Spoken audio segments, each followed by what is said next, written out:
नमस्कार. आता आपण आहोत कर्वेनगर प्रभाग क्रमांक 30 मध्ये. राष्ट्रवादी काँग्रेसचे उमेदवार आहेत कर्वेनगरचे. त्यांच्या प्रचारासाठी खासदार सुप्रियाताई सुळे आल्यात.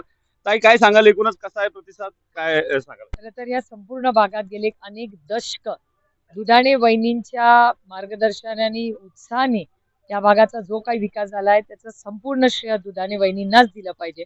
आणि त्यांच्याच तालमीत तयार झालेला आपला स्वप्नील आणि आपले सगळेच हे सहकारी, स्वप्नीलचं काम गेले अनेक वर्ष आपण सगळेच बघतोय. अतिशय उत्तम त्याचा स्वभाव, त्याची काम करायची पद्धत, मिळून मिसळून सगळ्यांना एकत्र घेऊन जाणारी जी आहे, त्यामुळे माझा विश्वास आहे की हे पूर्ण पॅनल ताकदीने निवडून येईल आणि पुढचे 5 वर्ष जसं दुधाणे वहिनींनी सातत्य काम त्यांच्यात ठेवलं आणि उत्तम दर्जाचं काम दिलं, तर तोच विचारांचा आणि कामाचा वारसा स्वप्नील आणि सगळे सहकारी एकत्र चालवतात. ताई, परवा दिवशी चंद्रशेखर बावनकुळे या भागात आले होते आणि या भागातला प्रॉपर्टी कार्डचा प्रलंबित विषय आहे, ते 3 महिन्यात मार्गी लावतो असं आश्वासन त्यांनी दिलंय.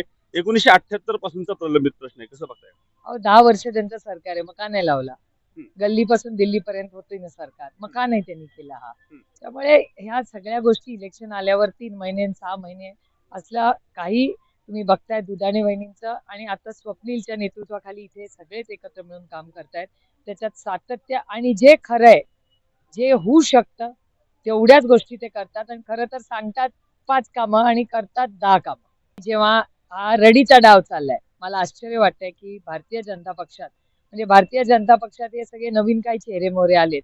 आणि मला ह्या इलेक्शन मध्ये 2 लोकांची आठवण येते की गिरीश बापट साहेब दुर्दैवाने आपल्यात नाहीत, पण प्रकाश जावडेकर साहेब ज्यांनी इतके वर्ष भारतीय जनता पक्षाचा झेंडा म्हणजे सतरंजा उचलल्यापासून जेव्हा विरोधी पक्षात होते तेव्हा पूर्ण ताकदीने ते केले. ते सगळे कार्यकर्ते पदाधिकारी कुठे येतो? जे प्रकाश जावडेकर का नाही आहेत या इलेक्शन मध्ये? आणि असेच असंख्य भारतीय जनता पक्षाचे जे नेते आहेत किंवा पदाधिकारी आहेत, कष्टाळू आहेत, ते कुठेच दिसत नाही. त्याच्यामुळे दमदाटी करण्याशिवाय दुसरा काही मार्गच राहिला नाही. नागरिकांना कर्वेनगर प्रभागातल्या कसं आव्हान? घड्याळाला मत म्हणजे विकासाला मत. आणि हा अनुभव आपण अनेक दशक दुधाणे वहिनींच्या आशीर्वाद आणि प्रयत्नातून पाहिलाय. एवढीच विनंती करते की 15 तारखेला आपलं पवित्र मत आपण या सगळ्यांना एक आशीर्वाद म्हणून द्यावं, एवढीच विनम्र विनंती करते. 5 वर्ष तुमची सेवा निष्ठेने, प्रेमाने आणि पारदर्शकपणे हे सगळे करते. थँक्यू. घड्याळाला मत म्हणजे विकासाला मत आणि या भागातले उमेदवार तुमची सेवा निश्चित करतील, अशा प्रकारच्या भावना खासदार सुप्रिया सुळे यांनी या ठिकाणी व्यक्त केलेल्या आहेत.